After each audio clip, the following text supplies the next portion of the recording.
Hi friends, ఇలా ఉన్నారు? నేను మీ హేమంత్. ఈరోజు మనం మలయాళంలో రీసెంట్గా రిలీజ్ అయిన పారడైస్ మూవీని ఎక్స్ప్లెయిన్ చేసుకుందాం. ఇలాంటి వీడియోస్ మీకు మళ్ళీ మళ్ళీ కావాలి అనుకుంటే ఇప్పుడు లైక్ చేసి ఛానల్ని సబ్స్క్రైబ్ చేసుకోండి. అలాగే మీకు ఏదైనా మూవీ ఎక్స్ప్రెషన్ కావాలనుకుంటే కామెంట్స్లో మాకు చెప్పండి, ఎక్స్ప్లెయిన్ చేసేందుకు ట్రై చేస్తాం. సో ఇంకేమాత్రం ఆలస్యం చేయకుండా వీడియోలోకి వెళ్ళిపోదాం. ఇంకా మెయిన్ స్టోరీ విషయానికి వస్తే 12th April 2022 శ్రీలంకన్ గవర్నమెంట్ వాళ్ళ అప్పులు తీర్చలేక దివాలా తీస్తుంది.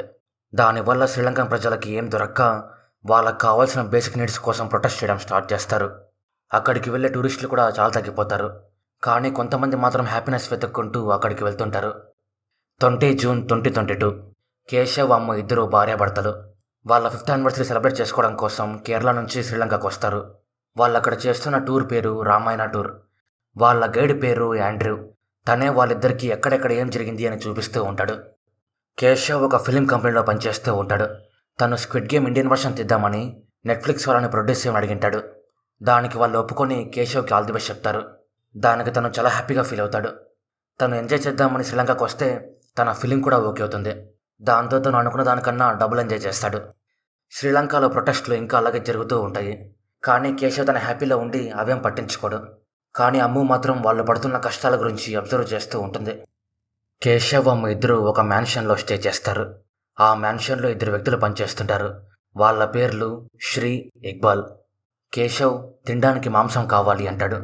దానికి శ్రీ ఈ టైంలో ఎక్కడా మాంసం దొరకదు అని కేశవ్ని, అమ్ముని పిలుచుకొని వేటకు వెళ్తాడు. అమ్ము శ్రీ దగ్గర ఉన్న గన్ పట్టుకొని ఆశ్చర్యపోతుంది. దాన్ని కేశవ్ ఆ గన్ ఫుల్ లోడ్ అయి ఉంది, శ్రీకి వెనక్కిచ్చే అంటాడు. శ్రీ ఒక జింకను చూసి షూట్ చేద్దామని ట్రై చేస్తున్నప్పుడు అమ్ము తన్ని ఆపి ఆ జింక చాలా అందంగా ఉంది, దాన్ని చంపద్దు అంటుంది. దాంతో వాళ్ళు వేటాడకుండానే వెనక్కి వచ్చేస్తారు.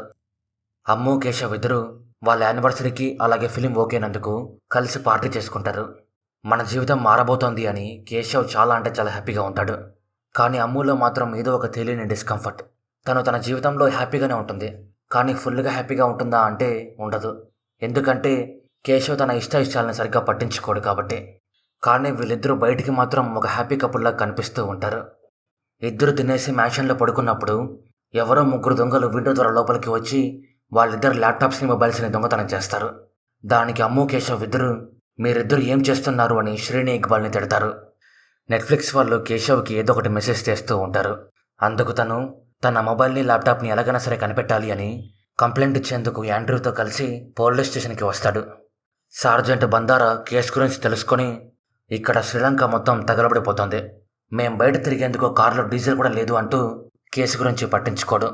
దానికి కేశవ్ సీరియస్ అయ్యి నాకు ఇండియన్ హైకమిషన్లో ఉండే వాళ్ళు తెలుసు, నువ్వు కన్నా వస్తువులు కనిపెట్టలేదు అంటే వాళ్ళకు నీ మీద కంప్లైంట్ చేస్తా అంటాడు. దానికి బందారా భయపడి దొంగలను పట్టుకోవడం కోసం వెళ్తాడు. అమ్ము, కేశవ్ ఇద్దరు బందారా కోసం వెయిట్ చేస్తూ స్టేషన్లోనే ఉంటారు. రాత్రి దొంగతనం జరగకముందు అమ్మునే విండో ఓపెన్ చేసి ఉంటుంది. తర్వాత తను క్లోజ్ చేసిందో లేదో తనకి కరెక్ట్గా తెలీదు. అందుకు కేశవ్ నీ వల్లే దొంగతనం జరిగింది అని అయిపోయిన దానికి తన మీద కోపడతాడు. దానికి తను చాలా ఫీల్ అవుతుంది. పోలీస్ స్టేషన్కి దగ్గరలోనే ఒక ఎస్టేట్ ఉంటుంది. ఆ ఎస్టేట్లో దొంగతనం చేసేవాళ్ళు ఉంటారు. దానికి బందారా తనకి డౌట్ వచ్చిన 3 స్టేషన్కి పిలుచుకొని వచ్చి దొంగలు వీళ్ళనేమో ఒకసారి చూడండి అని అమ్ముతో, కేశవ్తో అంటాడు. దొంగలు దొంగతనం చేసినప్పుడు మాస్కులు వేసుకుంటారు. దానికి వాళ్ళిద్దరూ వాళ్ళ ఫేసులని చూసింటారు. అందుకు అమ్ము నాకు వాళ్ళు కరెక్ట్గా తెలీదు అంటుంది. కానీ కేశవ్ మాత్రం తన వస్తువుల కోసం దొంగలు వాళ్ళలో కథ సరిగ్గా తెలియకుండానే వాళ్ళే అంటాడు. దానికి బందారా ఒకరిని చావగొట్టి నిజం బడి రప్పించేందుకు ట్రై చేస్తాడు. అతని ఆర్తనాదాలు వింటున్న అమ్ము చాలా బాధపడుతూ దొంగలు వాళ్ళే అని కన్ఫర్మ్గా తెలుసు కదా అంటుంది. దానికి కేశవ్ నాకు తెలుసు వాళ్ళే అంటాడు. బందారా ఒకరిని బాగా కొట్టి దొంగతనం తన చేసినట్టు ఒప్పిస్తాడు. కానీ తను కొట్టిన దెబ్బలకి అతన్ని హాస్పిటల్కి పంపించాల్సి వస్తుంది. 2 పోలీసులు తన హాస్పిటల్కి పిలుచుకొని బయలుదేరతారు. బందారా కేశవ్తో మాట్లాడుతూ దొంగతనం చేసింది వాళ్ళే, మీ వస్తువులు నేను రేపు ఈవినింగ్ అంతా ఇప్పిస్తా అని చెప్తాడు. దానికి అమ్ము, కేశవ్ ఇద్దరు కలిసి ఒక కొత్త మొబైల్ తీసుకోవాలి అని బయలుదేరతారు. పోలీసులు దెబ్బలు తిన్న అతన్ని హాస్పిటల్కి పిలుచుకొని వెళ్తున్నప్పుడు దారి మధ్యలో డీజిల్ అయిపోతుంది.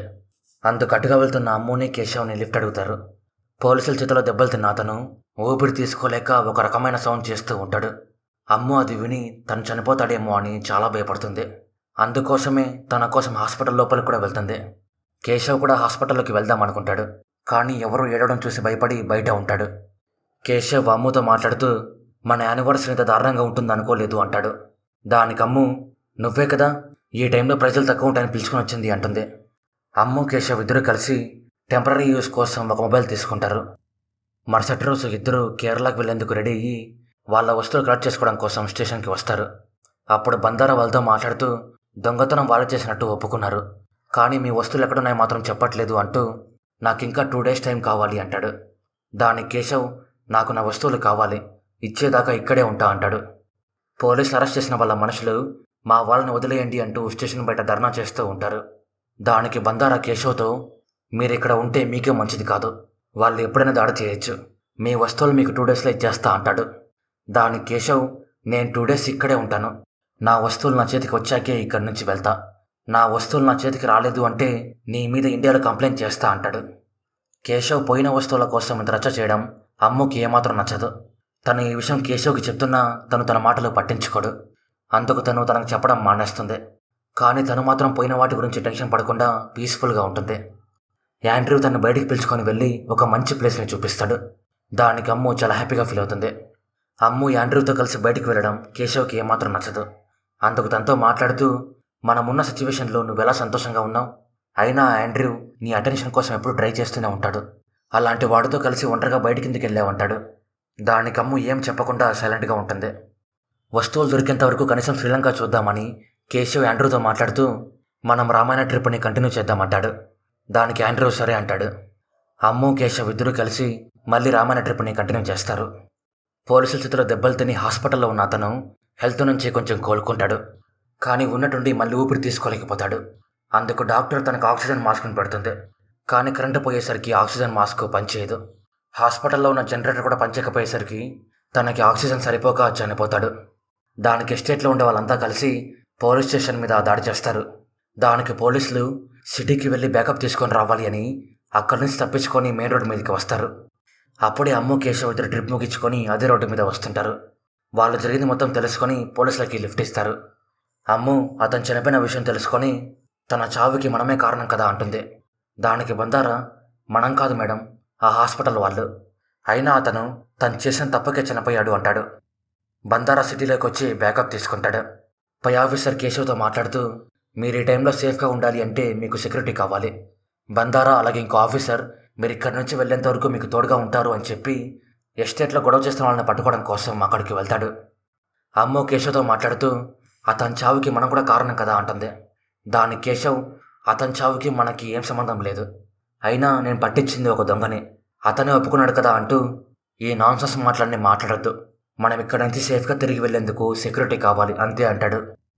అమ్ము కేశవ్ ఇద్దరు మ్యాన్షన్లో భోంచేస్తున్నప్పుడు పోలీసులు ఎస్టేట్కి వెళ్ళి గొడవ చేస్తున్న వాళ్ళని బెదిరించేందుకు గాల్లో ఫైరింగ్ చేస్తారు. అది కేశవ్ విని హో డియర్ అంటాడు. దానికి అమ్ము కోపం వచ్చి రూమ్లోకి వెళ్ళిపోతుంది.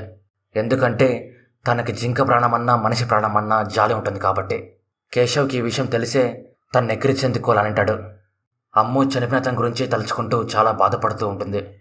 బందారా, యాండ్రూ, శ్రీ, ఇక్బాల్ ముగ్గురు ఎప్పుడు ఇదే మ్యాన్షన్లో ఉంటారో అని తెలుసుకొని దొంగతనం చేసింది వీళ్ళనేమో అని వాళ్ళ మీద డౌట్ పడతాడు. ఎందుకంటే శ్రీ ఫ్యామిలీ వాళ్ళు ఎస్టేట్లోనే ఉంటారు. అందుకు బందారా ఈ విషయం కేశవ్కి చెప్పి దొంగతనం ఎందుకు చేసావో చెప్పు అని శ్రీని కొట్టడం స్టార్ట్ చేస్తాడు. దానికమ్ము, ఆ విండో ఓపెన్లో పెట్టింది నేను, తన తప్పేం లేదు వదిలేయండి అంటుంది.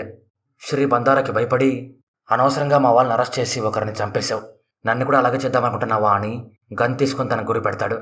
దానికి బందారా తనని కొట్టి గన్ కింద పడిపోయేలా చేస్తాడు. ఇప్పుడు ఆ గన్ను అమ్మో చేతిలోకి వస్తుంది. కొంతమంది ఎస్టేట్లో ఉండేవాళ్ళు బందారా మ్యాన్షన్లో ఉన్న విషయం తెలుసుకొని తన మీద దాడి చేయడం కోసం అక్కడికి వస్తారు. వాళ్ళని బందారా చూసి బెదిరించడం కోసం నేల మీద గాల్లోనూ కాల్పులు చేస్తాడు. దానికి వాళ్ళ కోపం వచ్చి గొడ్డల్ని తన మీదకి విసురుతారు. తనకు తగిలి స్పృహ కోల్పోతాడు. ఇంకో పోలీస్ వాళ్ళకు భయపడి అక్కడి నుంచి పారిపోతాడు. దానికి కేశవ్ వాళ్ళు తన మీద దాడి చేస్తారేమో అని గన్ తీసుకొని వాళ్ళ మీద ఫైర్ చేయడం స్టార్ట్ చేస్తారు. దాంతో వాళ్ళలో ఉన్న కొంతమందికి దెబ్బలు తగులుతాయి. అమ్ము షూట్ చేయొద్దు అని చెప్పినా కేశవ్ తన మాటలు విండు. కేశవ్ షూట్ చేసి వాళ్ళందరినీ చంపేస్తుంటే తను వాళ్ళందరినీ కాపాడడం కోసం తన చేతిలో ఉన్న గన్ వాడి కేశవ్ని షూట్ చేసి చంపేస్తుంది. తర్వాత తనని చంపినందుకు చాలా బాధపడుతుంది. 2 days తర్వాత అమ్ము మీద ఎంక్వైరీ జరుగుతుంది.